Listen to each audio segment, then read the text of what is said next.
Haleluya. Shalom semua. Bapak jemaat Tuhan semua. Saya percaya semuanya diberkati luar biasa. Kita sangat excited karena kita sudah masuk dalam bulan Mei dan kita masuk ke satu tema yang baru untuk bulan ini, yaitu hidup oleh iman dan bukan penglihatan. Jadi bersama dengan saya, yaitu hidup oleh iman dan bukan oleh penglihatan. Dan ini kan kita telusuri sepanjang 4 minggu dalam bulan Mei. Lebih tepat lagi 5 minggu. Kita dalam bulan Mei ada 5 minggu. Jadi kita ada 4 topik utama, dan yang terakhir itu merupakan rumusan. Dan saya mau supaya semua jemaat kita sama-sama menikmati firman Tuhan ini sepanjang bulan Mei ini dengan tema, maksudnya fokus. Kita dapat ada tujuan kita, yaitu iman, hidup oleh iman dan bukan penglihatan. Dan untuk minggu ini, minggu pertama dalam bulan Mei ini, topik yang kita akan belajar ialah iman yang bekerja melalui kasih. Amin. Iman yang bekerja melalui kasih, bukan karena ketakutan, bukan karena demand ataupun tuntutan, tapi karena kita tahu kita dikasih. Dan lebih tepat lagi, kita percaya karena kita tahu kasih itu tidak gagal. Kita percaya pada seorang pribadi, mungkin juga itu adalah figur ataupun pribadi, yaitu bapak atau ibu ataupun orang yang kita sayang. Kita percaya bahwa dia boleh dipercayai karena kita tahu dia sayang sama kita, boleh percaya, boleh bersama dengan saya. Jadi iman kita ini adalah yaitu bekerja melalui kasih. Dan kita akan telusuri firman Tuhan ini, kita akan belajar bersama-sama. Amin. Haleluya. Nah, nomor 1, saudara-saudari yang dikasihi Tuhan, ramai orang memahami iman sebagai usaha untuk percaya. Bila bersama dengan saya, usaha untuk percaya. Kok mesti percaya? Jadi percaya itu seakan-akan seperti ini. Bila nampak saya punya lakonan ini. Begitu kan? Mau percaya itu macam satu yang kita tekat dari hati kita, dan kita mau betul-betul buat. Kan? Kita menolak pikiran-pikiran negatif, dan kita berusaha untuk mau berpikir secara positif. Begitu. Jadi dia dalam bentuk tekad atau usaha kita, dan memaksa diri untuk yakin, atau sekadar juga iman ini juga kita pemahaman secara umum, atau sekadar berharap sesuatu akan berlaku. Kan? Harap-haraplah. Kan? Orang bilang good luck. Jadi kalau ada hasil yang baik, kita bersyukurlah, kan? Orang bilang kalau untung sabut timbullah, tapi kalau untung batu tenggelam, dia bilang. Jadi berharap seperti demikian, sesuatu yang baik berlaku, atau sekadar berharap sesuatu akan berlaku yang baik. Tapi Alkitab menunjukkan sesuatu yang lebih terperinci, lebih dalam, lebih jelas, yaitu iman bukan sekadar percaya sesuatu akan berlaku, tapi iman adalah respon kepada kasih Tuhan. Saya mau tambah sedikit.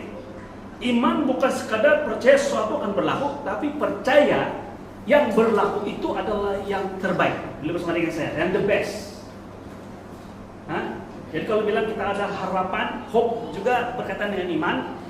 Dalam kekristenan, dalam kita mempercayai karya kasih Kristus yang sempurna buat kita percaya bahwa pengharapan kita adalah pengharapan yang terbaik, yang the best yang Tuhan akan beri pada kita.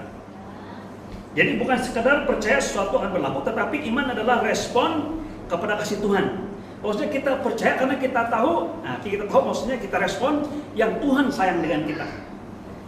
Dalam Galatia pasal 5 ayat 6 yang merupakan ayat keras dalam pembelajaran ataupun renungan firman Tuhan kita pada pagi hari ini, yaitu dikatakan iman yang bekerja oleh kasih. Amin. Iman yang bekerja oleh kasih.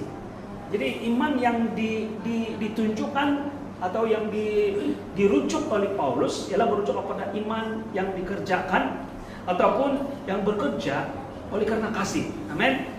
Ini kunci penting. Iman tidak berfungsi sendiri, iman bekerja melalui kasih. Supaya orang percaya pada Kristus, pada Yesus, lebih dari itu ialah percaya akan kasih Tuhan yang begitu besar sehingga menyerahkan nyawanya untuk Anda dan saya, sehingga siapa yang percaya padanya tidak binasa, beroleh hidup yang kekal. Itu adalah iman yang bekerja, yang timbul daripada hati kita karena kasih Tuhan.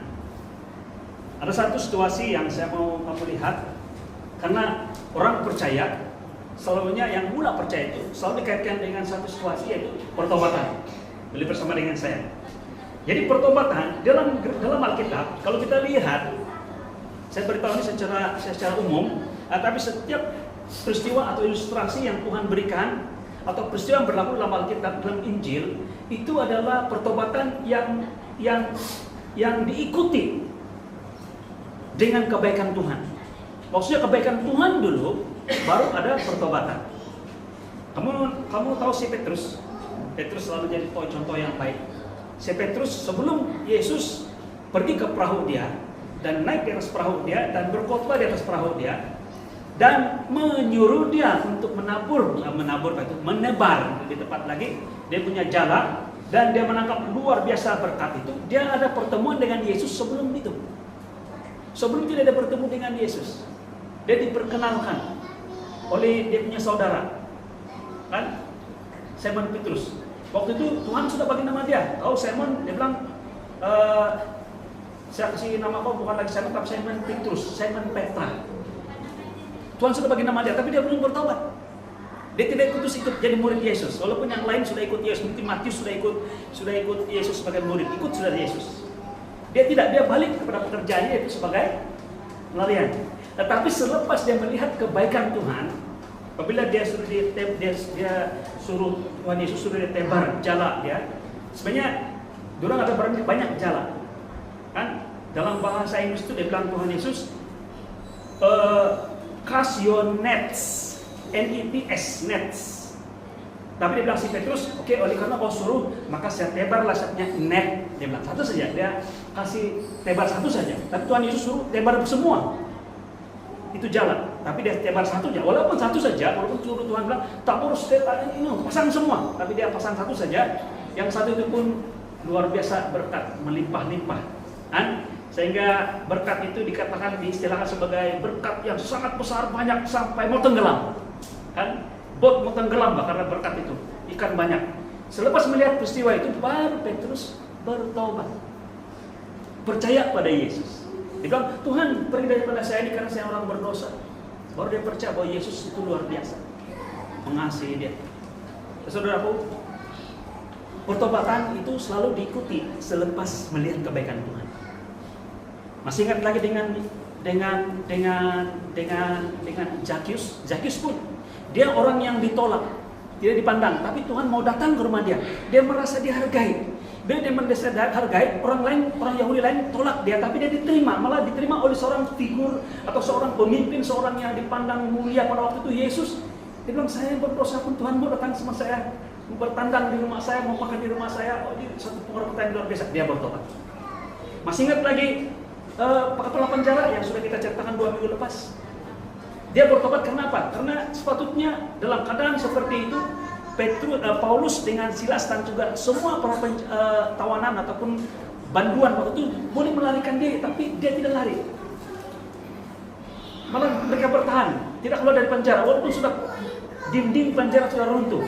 Oleh karena kebaikan yang dia lihat itu pada Paulus dan Silas dan juga banduan-banduan yang dipengaruhi oleh Paulus, dia bertobat. Dan bukan hanya dia bertobat, tapi sisi keluarganya. Tapi lebih tepat begini, ini bukan bertobat.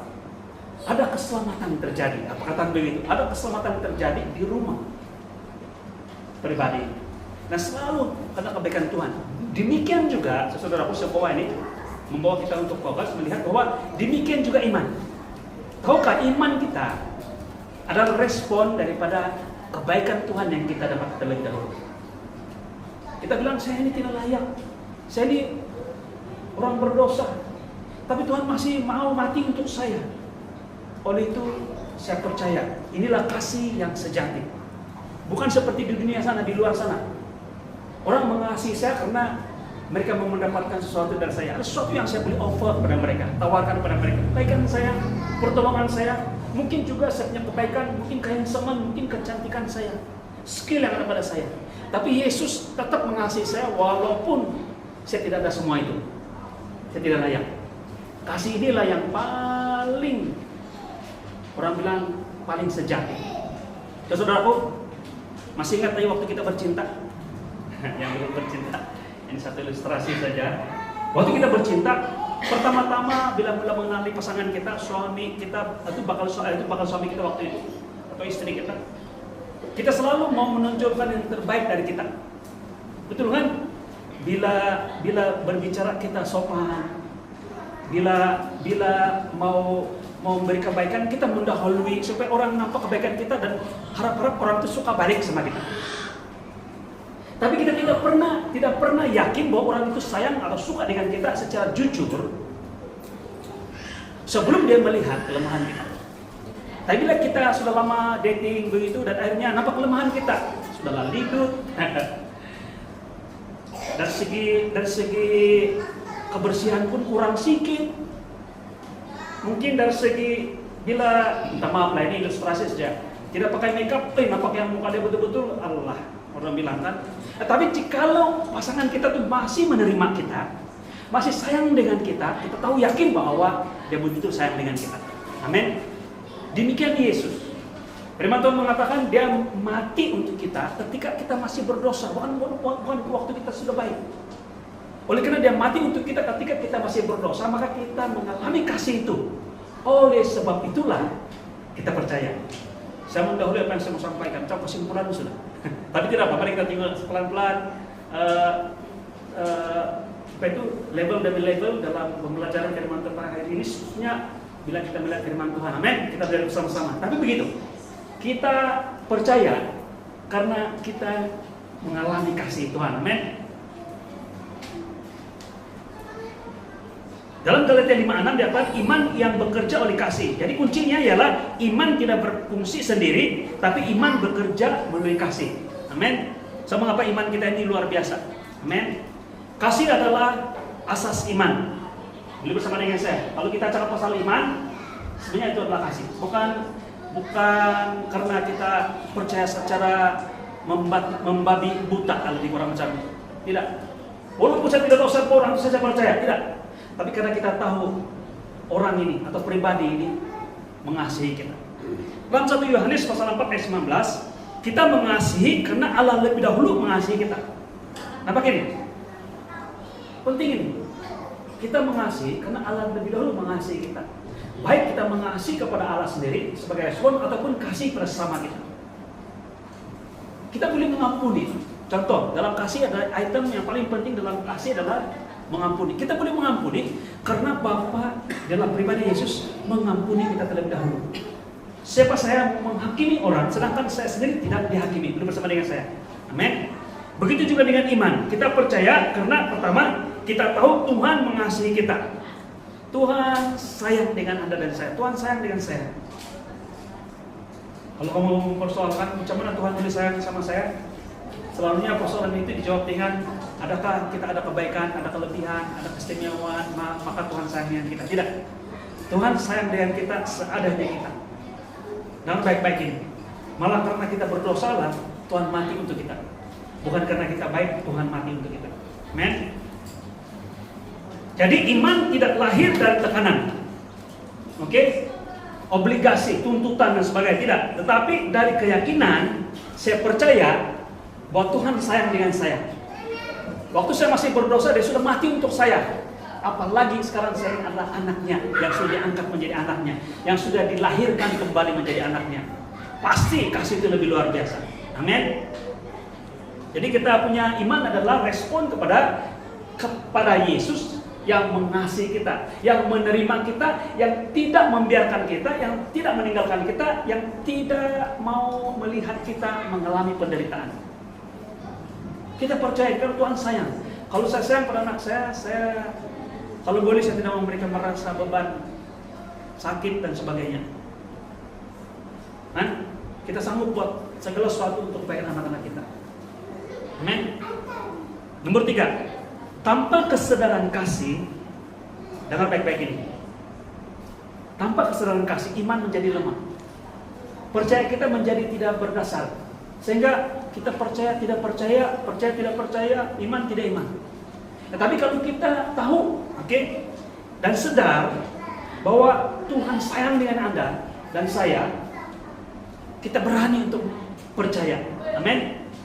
Ramai orang yang coba percaya, tetapi masih takut, masih ragu. Kenapa? Karena mereka belum yakin akan kasih Tuhan. Beli bersama dengan saya. Kenapa orang iman dia lemah? Karena mereka belum yakin dengan, atau lebih, mereka belum yakin bahwa Tuhan sayang dengan mereka. Amin. Jadi mereka perlu dengar ini. Dalam Roma 8:32 firman Tuhan mengatakan begini. Ini perbandingan atau satu analogi atau satu penjelasan yang menyatakan kepada kita bahwa Tuhan sangat sayang dengan kita. Yaitu dalam Roma 8:32. Mari bersama-sama dengan saya baca renung firman Tuhan ini. Dia katakan begini. Ia yang tidak menyayangkan anaknya, Bapa di surga, Yesus anak tunggalnya tidak menyayangkan. Dia tidak sayang, tapi dia sanggup serahkan. Seakan-akan dia tidak sayang, itu. Tetapi menyerahkannya bagi kita. Bagaimanakah mungkin dia tidak mengaruniakan segala sesuatu kepada kita bersama-sama dengan dia? Mari saya jelaskan. Jikalau Bapa di surga sudah berikan kepada kita yang the best from heaven, yang terbaik dari surga itu Yesus.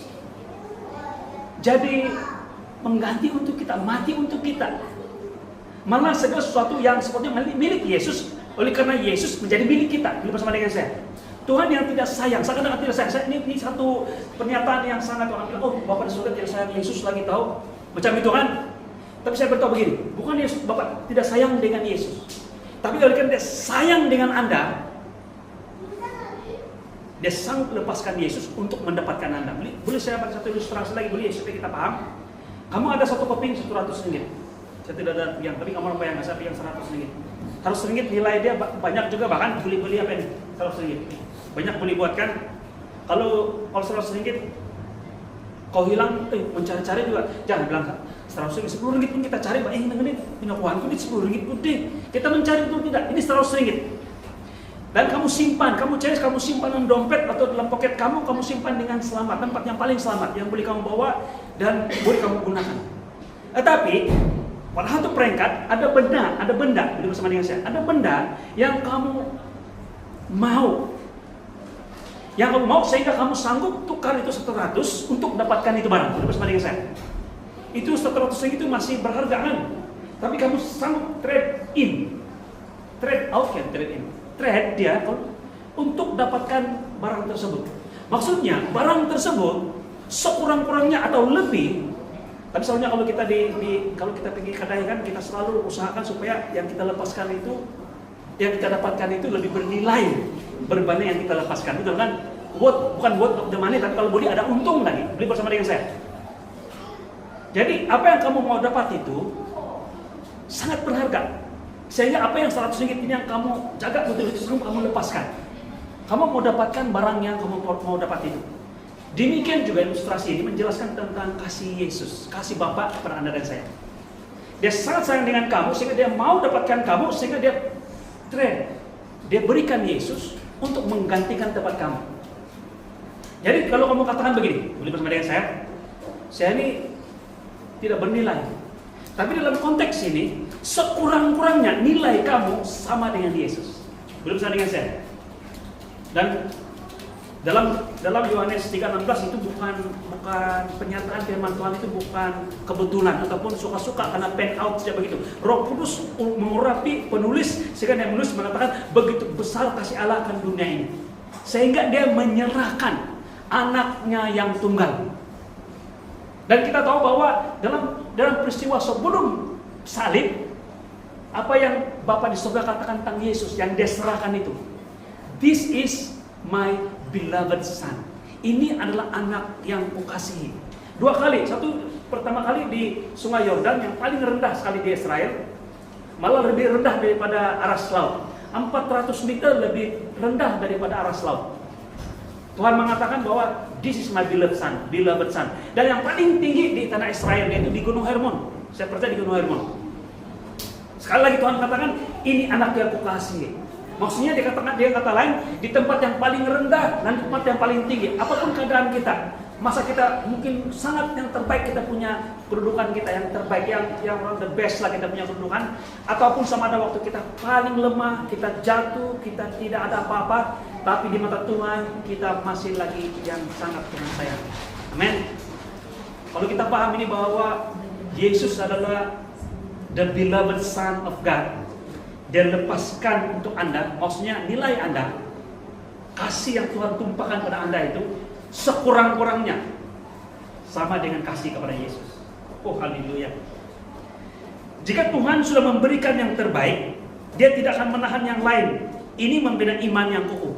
Saya suka firman Tuhan ini lagi. Kalau kita baca ini kan, begini Ben, sekarang kamu ada masalah apa? Kamu ada isu apa? Keuangan, kesehatan, hikmat, ada masalah mungkin apa itu cita-cita dan sebagainya, mungkin harapan kan yang kamu inginkan. Terus kamu terasa begini, macam Tuhan tidak mau jawab doa saya, Tuhan tidak perhatikan keperluan saya. Maka akan sangat seperti itu. Dengar baik-baik. Kalau Bapa di surga sudah beri yang terbaik, yaitu Yesus malah mati untuk Anda, bagaimana mungkin dia tidak boleh bagi kamu kesehatan? Dia tidak boleh bagi kamu lulus dalam exam. Dia tidak boleh bagi kamu kesembuhan. Takkan dia tidak boleh bagi kamu pasangan hidup. Betul tidak? Jika Tuhan sudah beri yang terbaik, yang lain itu remeh-temeh saja. Tapi saya mau beritahu kamu, pemahaman tentang firman Tuhan bukan begitu. Itu sudah cukup baik. Tapi begini, jika Tuhan sudah berikan Yesus pada kita yang terbaik, bagaimana mungkin yang lain kita tidak terima? Karena di dalam Yesus semua ada. Baik kemuliaan, baik kesembuhan, baik berkat. Amin. Pengharapan. Karena Tuhan sudah berikan Yesus, bukan yang lain belum dia berikan. Jika Tuhan Yesus Bapak di surga sudah berikan Yesus, maka yang lain sudah diberikan pada kita. Bagaimana mungkin dia tidak bagi? Karena ada di dalam dia bersama-sama dengan dia. Amin. Kalau kita sadar firman Tuhan ini, kita berani untuk percaya pada Yesus, pada Bapa di surga yang mengasihi Anda dan saya. Amin. Kita berani percaya, dia akan biarkan kita. Ini membina iman yang kukuh. Nomor 3, nomor 4. Iman yang salah dan iman yang benar. Kita baca saja. Iman yang berdasarkan usaha. Saya mesti kuat percaya. Mesti kuat percaya. Mesti kuat percaya. Kalau kita punya emosi tidak kuat, kita punya percaya pun makin mudah. Fokus pada diri, mudah goyah, penuh dengan stres atau tekanan. Tapi jika berdasarkan dengan kasih, saya percaya karena Tuhan baik. Macam mana Tuhan baik? Macam mana tidak Tuhan baik? Dia sudah berikan yang the best from heaven, takkan dia tidak boleh berikan yang lain. Betul tidak? Tuhan itu baik. Fokus pada Tuhan, kebaikan Tuhan, bukan pada kebaikan saya. Kalau berdasarkan kebaikan saya tidak layak. Tapi kebaikan Tuhan, kita fokus pada Tuhan. Kita punya iman stabil dan kita penuh dengan ketenangan, damai sejahtera, rest, relaxlah dalam hati kita. Jangan risau, Tuhan sayang dengan kita. Nah, saya mau bagi saksian, boleh? Nah, saya bagi saksian secara umum saja. Nanti kalau ada jemaat Tuhan yang mau tanya detail, boleh tanya dengan saya lah. Saya ada sedikit isu tentang keuangan. Si penonton ada isu keuangan juga. Ada juga. Keperluan kita ini kan orang bilang gaya menggari, periuk agak-gaya kaut, dia bilang gitu betul kan? Tadi kalau kogut itu lebihan kan, ada lagi boleh makan kan. Ini langsung kogut pun tiada bang. Ini ada kogut yang kalau nasi terbakar itu bang, ada lagi yang keras-keras di bawah itu kogut kayak itu kalau dosa dusun. Agak-agak dapat baru juga agak-agak banyaklah keperluan betul kan. Dan satu peringkat saya begini, sebenarnya saya punya percaya, saya masih percaya Tuhan. Saya katakan Tuhan terima kasih. Walaupun dengan begini, engkau tidak pernah gagal. Nah, memang Tuhan tidak pernah gagal. Malah saya sudah mengalami ini keajaiban ini sejak kalau saya mau kasih spesifik yang saya alami sekarang ini mungkin sejak 2 tahun lalu. Macam 2 tahun lalu sudah kan? 2024. Tetapi setiap itu saya merasa saya perlu refresh punya iman, percaya. Dan iman saya begini, saya katakan Tuhan saya percaya. Walaupun saya terpaksa mungkin menunda macam yang lewat pembayaran ada bunga dan sebagainya. Tapi saya tetap yakin Tuhan akan cover juga itu. Tuhan akan cover semua saya punya keperluan ini. Kan? Jadi itu tarik semakin kalau kita tahu account kan dia punya di account bank ini dia punya closing account 30 bulan ujung bulan lah kan. Kalau the next month sudah itu maksudnya dia sudah kasih bunga ataupun macam-macam dia sudah kasih lah banyak penambahan pembayaran. Malah kalau lambat daripada tarik yang sepatutnya pun sudah ada bunga. Tapi pada waktu 30 hari bulan itu, malam itu Tuhan beritahu saya, Denny, cek account kamu. 30 hari bulan. Cikgu John tahu itu 39 bulan. Dia pun tidak tahu. Tapi Tuhan bilang saya cek kan, ya betul. Account saya berubah. Dan malam itu juga sebelum jam 12 saya selesaikan semua hutang saya. Bayar semua dan saya merasa kasih Tuhan yang luar biasa. Dia tidak pernah terlambat. Karena saya yakin bahwa Tuhan tidak pernah terlambat. Tidak pernah. Malah saya punya iman ialah kalau Tuhan terlambat pun tidak terlambat dalam waktu bankingnya sistem kan. Saya tidak masalah karena Tuhan akan cover juga itu saya punya iman. Tapi Tuhan tahu keperluan saya. Amin. Luar biasa. Oke, jadi iman yang berdasarkan kasih, percaya karena Tuhan itu baik, fokus kepada Tuhan, kita lebih stabil dan kita penuh dengan damai sejahtera. Amin. Haleluya. Nah, nomor 5. Mari kita lihat contoh kehidupan. Boleh? Kita lihat contoh kehidupan.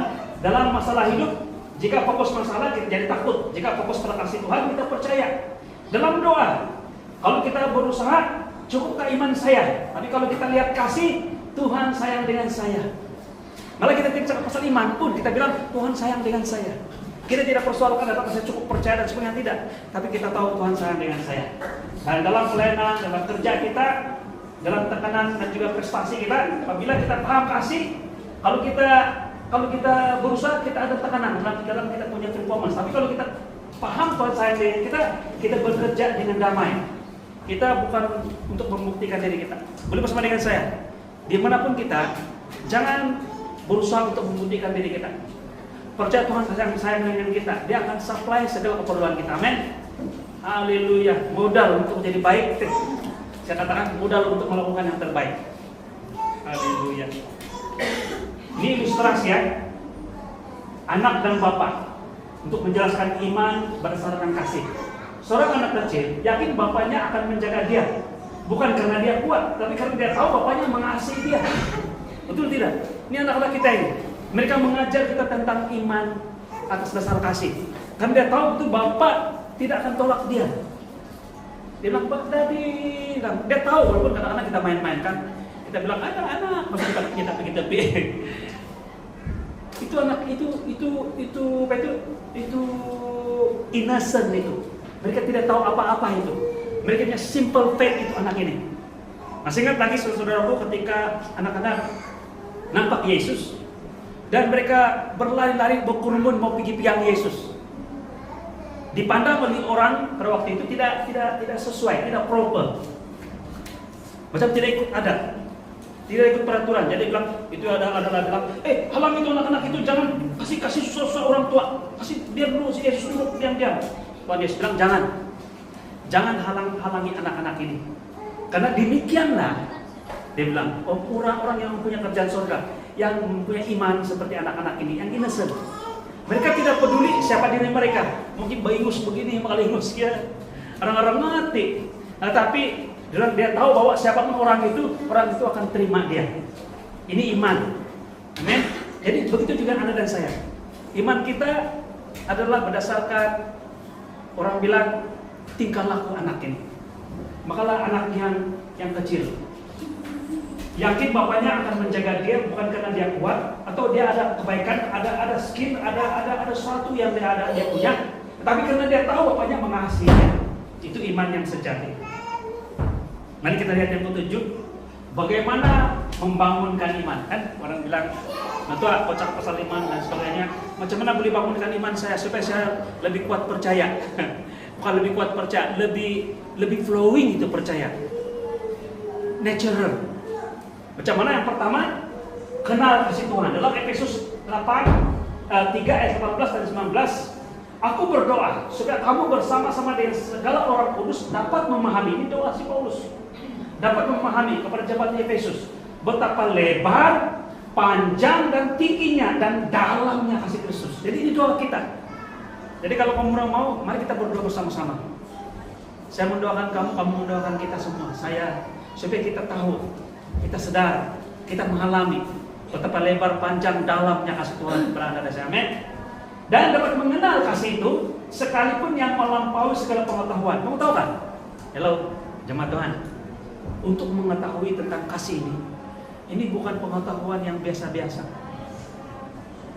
Kalau kamu mau belajar bahwa saya dikasih karena saya baik, itu tidak perlu ada Roh Kudus, tidak perlu ada mukjizat. Tapi untuk mau memahami bahwa saya dikasihi walaupun saya gagal, itu perlukan Roh Kudus untuk memberikan kita keyakinan. Amin. Itu bersama dengan saya. Kita perlu mukjizat, kita perlu sesuatu yang melampaui pengetahuan. Orang bilang, bodoh lah kau mau percaya. Kau ini siapa? Kau yakinkah yang kau ini Tuhan sayang? Tengok, di gereja pun kadang-kadang saja logik kan. Tapi kalau kita yakin bahwa walaupun kita tidak sempurna, tapi Tuhan masih sayang dengan kita, itu luar biasa. Yang meyakinkan kita bukan rasional, tapi suara Roh Kudus. Amin. Oh haleluya. Dan dapat mengenal kasih itu sekalipun yang melampaui segala pengetahuan, aku berdoa supaya kamu dipenuhi dalam seluruh kepenuhan Allah. Itu mengapa? Selain daripada kita baca firman Tuhan, pertama-tama, karena iman timbul daripada pendengaran firman Kristus mendahului. Iman timbul daripada pendengaran akan firman Kristus, itu betul. Tetapi sebelum itu, dia harus kita bawa dalam doa. Sebab kenapa kita berdoa untuk anak-anak kita? Kita berdoa untuk keluarga kita. Kita berdoa untuk kita, supaya kita dapat mengenal kasih Tuhan. Amin. Haleluya. Yang pertama, yang kedua, fokus pada Kristus. Dalam Ibrani 12 ayat 2, marilah kita melakukan dengan mata tertuju pada Yesus, fokus pada Yesus yang memimpin kita dalam iman, yang membawa iman kita kepada kesempurnaan, yang dengan mengabaikan kehinaan tekun memikul salib, ganti sukacita yang disediakan bagi Dia yang sekarang duduk di sebelah kanan kata Allah. Maksudnya begini, iman kita fokus kepada Kristus. Kenapa fokus pada Kristus? Karena kita tahu kita tidak sempurna, tapi yang menyempurnakan iman kita, dia katakan sini, yang memimpin kita dalam iman dan membawa iman kita kepada kesempurnaan itu Yesus sendiri. Ada satu cerita, boleh bersama dengan saya dalam Alkitab, ada satu peristiwa berlaku ketika Yesus bersama dengan Yohanes, Petrus, Yakobus. Betul kan? Petrus, Yakobus, Yohanes. Mereka berada di Gunung Hermon ketika Yesus mengalami transfigurasi. Yang mereka bina di mana Yesus bercahaya dia punya badan, lepas itu di kiri kanan dia Elia dan Musa. Masih ingat lagi? Jadi ketika Yesus berada di gunung bersama dengan 3 murid ini, yaitu Petrus, Yohanes, dan Yakobus, di bawah kaki gunung itu adalah murid-murid yang lain. Berapa? Kalau 12 tolak 3 berapa? 9 orang di bawah. Ketika mereka di bawah yang 9 orang ini, karena Yesus tidak ada, maka seorang bapak yang anak dia sakit. Dan sakit dia dijelaskan dalam kitab seakan-akan seperti gila babi. Kita bilang gila babi, sawan. Dibilang bila dia disarasuki iblis, dia akan dihempas ke tanah dan dia meronta-ronta dan mulutnya berbuih. Macam familiar kan? Macam gila babi kan? Itu adalah kerasukan iblis. Jadi bapak ini datang kepada murid-murid Yesus. Datang kepada murid-murid Yesus sementara Yesus masih di gunung bersama dengan Petrus, Yohanes, dan Yakobus. Minta supaya mereka doakan ini anak dia. Kamu murid-murid Yesus kan? Tolong doakan, karena Yesus tidak sini, tolong doakan anak saya ini supaya dia sembuh. Jadi mereka mau mendoakan. Ketika mereka mau mendoakan, tiba-tiba datang ahli-ahli Taurat, ahli-ahli hukum, datang dan menghalang mereka. Dia katakan, bukan sembarangan mau tumpang tangan berdoa. Pastikan kau itu sudah bersih. Pastikan kau itu layak, dia bilang. Karena mereka selalu menyatakan tentang hukum. Jadi bila mereka ditegur seperti itu, iman mereka runtuh. Karena mereka difokus, ubah fokus daripada Tuhan Yesus kepada fokus diri mereka. Adakah saya layak mendoakan? Pandai-pandai ditumpang tangan, maka dia bilang, paham Pak? Diken pun bukan, jemaat pun kadang-kadang datang, kadang-kadang tidak. Begitu dia tiup kelemahan kita, sehingga kita tidak layak. Saya beritahu kamu, situasi ini mungkin nampak umum, tapi pernahkah kamu begini? Bila ada masalah di isu dan sebagainya, pertama-tama kamu tidak pikir kamu tidak pikir orang lain, tapi kamu pikir pastor. Panggil pastor untuk mendoakan. Kenapa? Kenapa kamu tidak doakan saja? Karena selalu begini, saya tidak layak. Doa saya tidak mapan. Tidak mungkin Tuhan tidak jawab. Kenapa? Karena kita introspektif melihat diri kita yang tidak layak. Di sekolah minggu dulu pun selalu penting, apalagi mau menumpangkan tangan berdoa. Jadi panggil pastor. Beri bersama dengan saya. Jadi ini bonus kan? Jadi murid-murid Yesus tidak berani doakan. Karena mereka sudah dikritik oleh ahli-ahli Taurat ini. Akhirnya datang Yesus bersama dengan 3 murid lagi, datang turun. Nampak itu keadaan yang chaos, yang macam yang tersusun kan macam yang ada something wrong. Jadi Tuhan Yesus bilang, kenapa ini? Apa yang kau buat dengan murid-murid saya? Saya suka begitu. Suka ini bila Tuhan Yesus datang kan, dia bilang, apa yang kau buat dengan murid-murid saya? Dia betul-betul backup murid-muridnya. Kamu apa yang kamu cakap dengan anak-anak murid saya ini? Masa saya tidak, kamu pandai-pandai Islam, kita lebih kenal macam itulah. Ayo, mungkin itu hanya gambaran saja. Terus ini, bila begitu, datang nih Bapak. Guru, dia bilang, saya datang, anak saya sakit. Masa kau tiada, saya suruh kau punya murid-murid untuk mendoakan saya punya anak ini supaya sembuh. Tapi mereka tidak mampu. Anak saya masih sakit lagi. Tapi kita tahu punca dia karena bukan mereka tidak mau, tapi mereka rasa tidak layak, oleh karena ditegur oleh ahli-ahli Taurat. Terus Tuhan Yesus bilang, mana anak kamu ini? Terus sedang itu Bapak, Guru, tolong saya. Tolong doa anak saya, tolonglah saya yang tidak percaya ini, dia bilang. Tolong saya, supaya doa anak saya. Tuhan Yesus bilang, dia jawab begini, tidak ada yang mustahil bagi dia yang percaya. Saya mau tanya, dalam hiruk pikuk keadaan situasi di situ, ahli Taurat, murid-murid Yesus, si bapak dan si anak, siapakah yang doanya tidak mustahil bagi dia yang percaya? Maksudnya apa itu?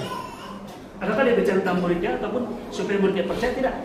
Perkataan Yesus berkata begini, tidak ada mustahil. Dia bilang, Tuhan, jikalau kau boleh, tolong doakan anak saya dengan Bapak. Jadi Tuhan Yesus jawab begini, tidak ada mustahil bagi dia yang percaya. Iman Yesus. Saudara, kamu tahu kan?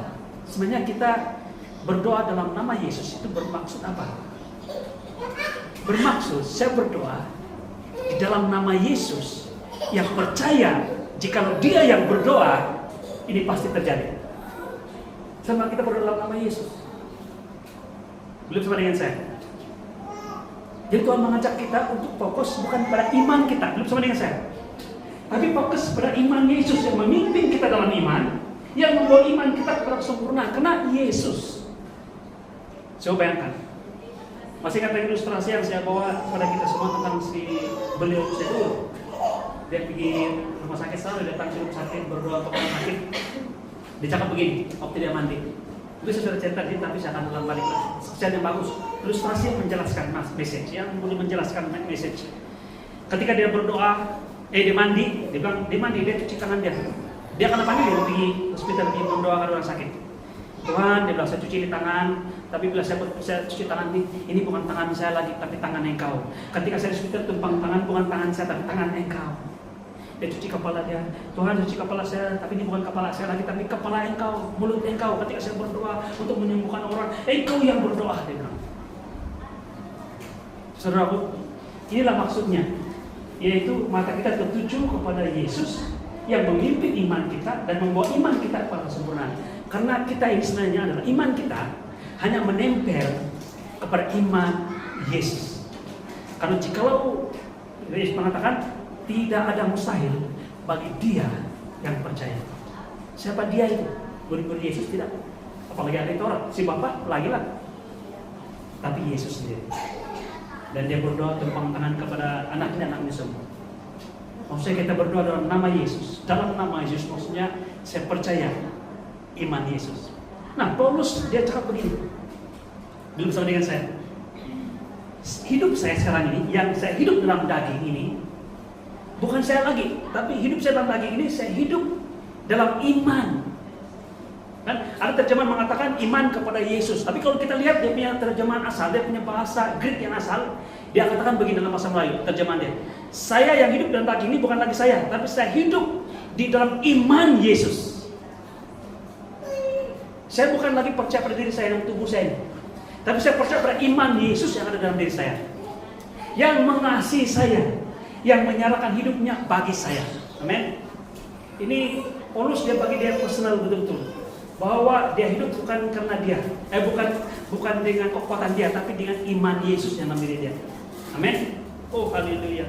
Saya suka kalau kita kupas ini kan ibu satu khotbah yang lengkap juga ini tentang iman Yesus. Tapi kita sabar, kita dalam 4 minggu kita belajar tentang iman. Amin. Haleluya. Mari saya habiskan.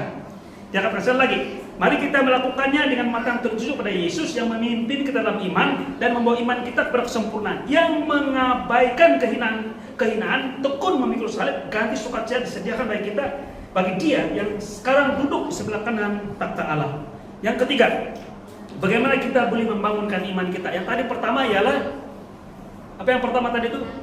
Kita lihat kenal kasih Tuhan. Yang kedua, kita fokus pada Kristus. Lebih tepat fokus pada iman Kristus. Yang ketiga, isi diri dengan firman. Maksudnya baca, renung, makan firman Tuhan. Boleh bersama dengan saya? Mau imanmu lebih besar, meningkat dengan luar biasa? Lihat kasih Tuhan. Fokus pada Yesus. Yang ketiga, dalam Roma pasal 17, jadi iman timbul daripada pendengaran, dan pendengaran oleh firman Kristus. Jadi iman bertumbuh bila kita melihat kasih Tuhan dengan jelas. Di mana? Melalui firman Tuhan. Ada satu peristiwa lagi dalam Alkitab. Saya suka ini. Saya tidak sediakan dalam khotbah, tapi saya mau cerita dengan kita. Masih ingat lagi satu peristiwa, ada 2 orang murid Yesus dan perjalanan dari Yerusalem ke Emmaus. Belum sama dengan saya. Persoalan mereka ialah pada pagi hari Minggu, pada waktu Yesus bangkit. Tapi mereka tidak nampak, mereka hanya dengar saja. Bilang dia dengar si Maria jumpa, si Petrus pun jumpa, dan mereka muncul di tengah-tengah murid Yesus. Tapi kami tidak tahu, betulkah? Yang kami tahu ialah dia mati. Dan kami kecewa karena kami berharap dia mau jadi raja kami, tapi dia kena kasih mati. Lah ini tentara Romawi, dia bilang. Itu orang punya persoalan. Jadi mereka subul keluar dari Yerusalem pada hari Minggu itu, mereka balik di kampung mereka di Emmaus. Dalam perjalanan itu mereka jumpa dengan seorang pribadi. Dan kita tahu awal-awal itu Yesus, tapi mereka tidak nampak itu Yesus. Mereka tidak tahu itu Yesus. Mata mereka tertutup. Nah, jikalau kamu Yesus, bersama dengan saya, jikalau kita ini adalah Yesus, bagaimana kamu beritahu dua orang yang masih ragu-ragu ini? Macam mana? Tentu kita bilang, kamu ini, tunggu ini, saya sudah bangkit. Kamu dengar, tapi sekarang saya depan kamu. Karena Yesus itu sendiri. Nah, tunggu saya punya tangan, ada luka. Saya ini, saya sudah bangkit. Jangan tidak percaya lagi. Betul tidak?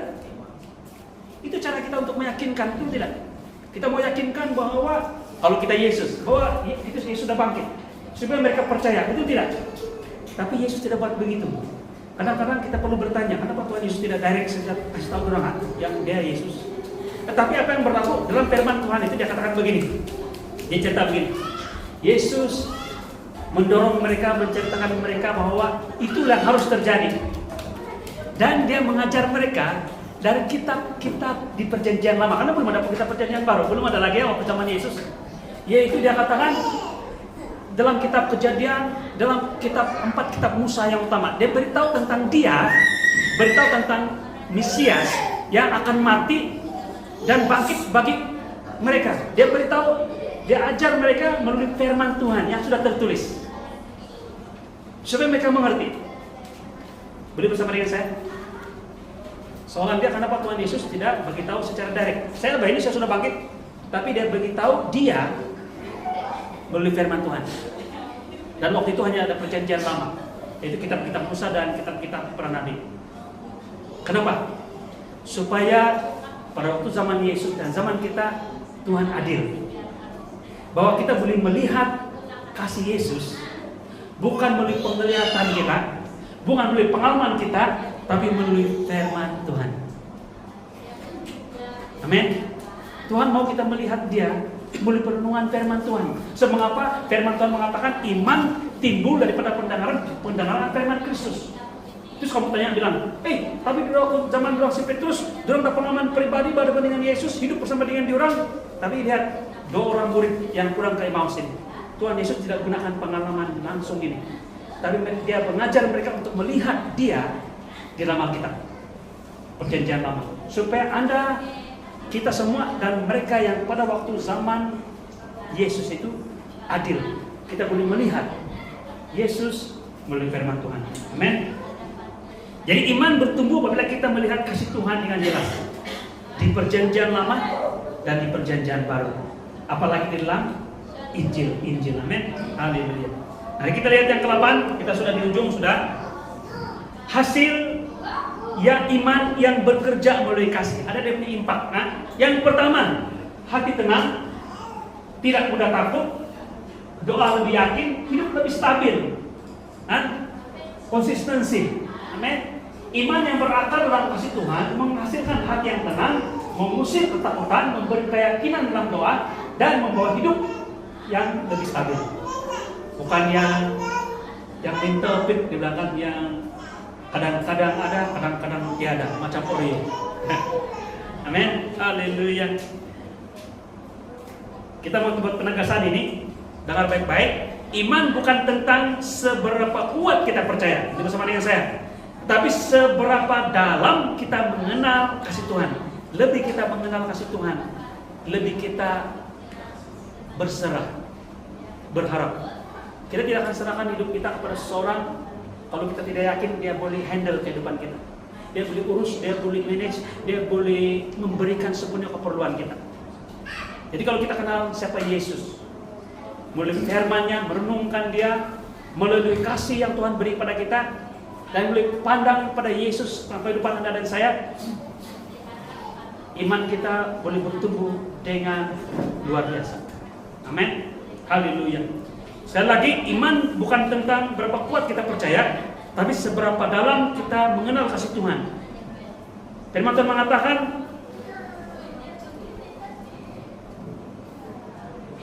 ini satu, bukan lagi organisasi, tapi ini kerajaan, ini dia runtuh karena tiada pengetahuan. Amin.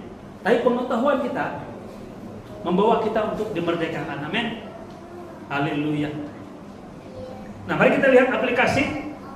Yang pertama, apa yang harus saya buat? Apa yang harus saya buat lagi, Tuhan? Apakah peran saya?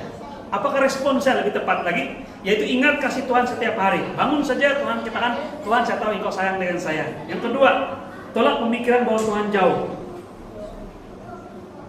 Bila kita rasa Tuhan jauh, waktu kita berdosa kan, saya beritahu kamu, Tuhan dekat dengan orang-orang berdosa. Malah Tuhan mengatakan, aku tidak membiarkan kamu, tidak pernah meninggalkan kamu. Amen. Kalau kamu bilang, tapi waktu itu saya paling lemah. Firman Tuhan mengatakan, justru dalam kelemahan kuasa menjadi sempurna. Kan? Pada waktu orang-orang Israel, diorang jauh dari Tuhan, diorang punya ladang pun sudah tidak berhasil, diorang punya peternakan pun mati, apa yang ditanam tidak berhasil, macam jauh, Tuhan jauh daripada mereka, dan mereka menulis satu kitab peratapan. Tapi saya beritahu kamu, dalam kitab itulah Tuhan katakan, saya adalah Jehovah Shammah. Saya adalah Tuhan yang hadir dekat dengan kamu. Dan Tuhan katakan, Yesus yang kita percaya sebagai juru selamat kita adalah Immanuel. Tuhan beserta dengan kita. Titik. Bukan waktu kita baik, tapi sepanjang hidup kita. Amin. Haleluya. Percaya bahwa Tuhan baik dalam setiap keadaan, dan fokus pada Kristus bukan pada keadaan. Situasi boleh berubah-ubah, tapi kita percaya Tuhan masih in control. Tuhan sayang dengan kita, oleh karena Dia sayang dengan saya, dengan kita, Dia tahu apa yang harus Dia buat. Dia tidak akan biarkan kita. Amin. Dalam kesaksian pribadi saya, Tuhan tahu apa itu ujung bulan. Haleluya. Itulah tidak kesimpulan. Tuhan tahu. Sebenarnya tidak apa. Kalau nanti pun tidak apa, Tuhan cover juga itu, tidak masalah. Tuhan bagi kita tepat pada waktunya. Amin. Haleluya. Jangan fokus pada keadaan, kita fokus pada Kristus. Mari kita buat dari deklarasi iman, boleh? Seperti biasa, saya akan baca ayat yang pertama dan ayat yang terakhir sekali dalam nama Yesus itu kita sama-sama, boleh?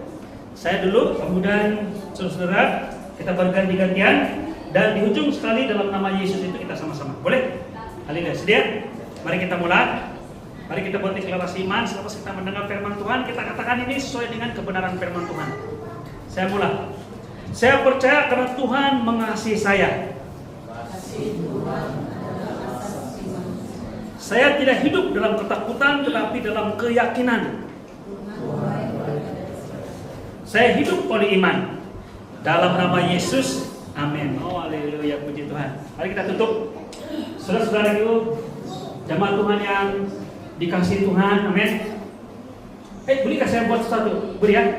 Udah hari ini, jangan lagi sebut kamu, Tuhan saya ini. Jangan begitu. Boleh? Tuhan saya ini yang Engkau kasihi. Boleh? Kalau kita berdoa, saya bilang, ini Tuhan, si Denny yang kau kasih. Sebut nama kamu yang kau kasih.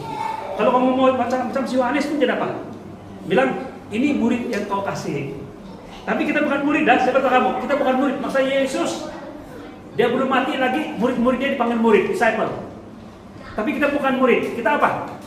Yes. Tuhan, ini anakmu yang kau kasih. Boleh? Hari ini saya mau jalan, mau jalan pergi kerja, jauh juga saya jalan hari ini. Tuhan, saya percaya ini anakmu yang kau kasihi, kau akan pimpin saya, kau akan beri saya yang terbaik. Boleh ya? Boleh hari ini ya? Anak yang kau kasihi. Saudara-saudaraku, iman bermula dengan kasih. Iman bertumbuh dalam kasih, tetapi persoalannya bagaimana kita tetap percaya apabila keadaan tidak pasti. Nah, persoalan ini itu akan kita lihat pada minggu hadapan. Boleh?